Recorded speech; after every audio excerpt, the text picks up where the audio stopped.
আসসালামু আলাইকুম ওয়া রাহমাতুল্লাহি ওয়া বারাকাতুহু নাহমাদুহু ওয়া নুসাল্লি আলা রাসূলিল কারীম আম্মা বাদ আউযু বিল্লাহি মিনাশ শাইতানির রাজীম বিসমিল্লাহির রহমানির রহিম।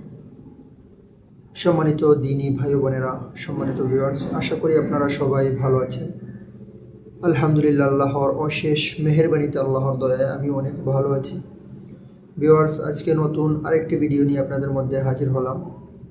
অবশ্যই আপনারা ভিডিওর থাম্বনেল দেখে ক্লিক করেছেন, বুঝে গেছেন আজকের ভিডিওটি কী নিয়ে হবে।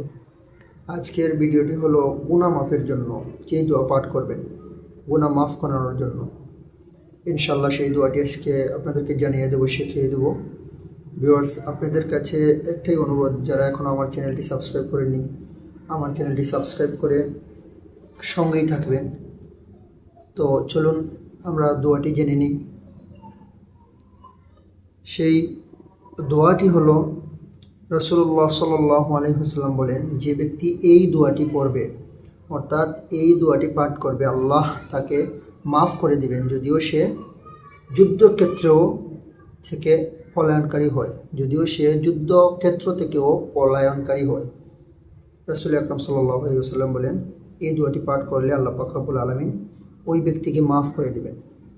সেই দোয়াটি হলো, আস্তাগফিরুল্লাহাল্লাযী লা ইলাহা ইল্লা হু আল হাইয়ুল কাইয়্যুম ওয়া আতুবু ইলাইহি।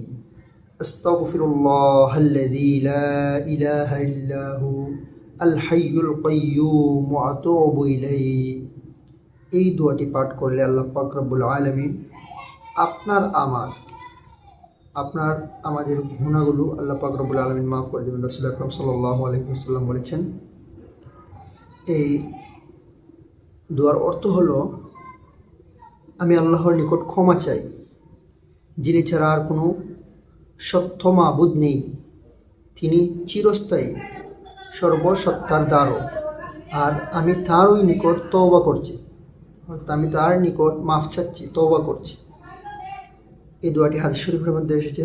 আবু দাউদ হাদিস নম্বর 1517 নম্বর হাদিস, তিরমিজি শরীফের হাদিসও নং 3577 নম্বর হাদিস।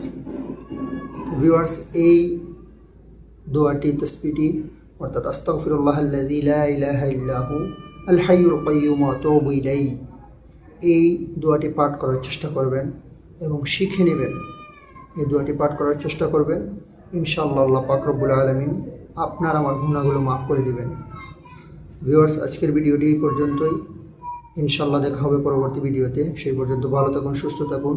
আসসালামু আলাইকুম ওয়া রাহমাতুল্লাহি ওয়া বারাকাতুহু।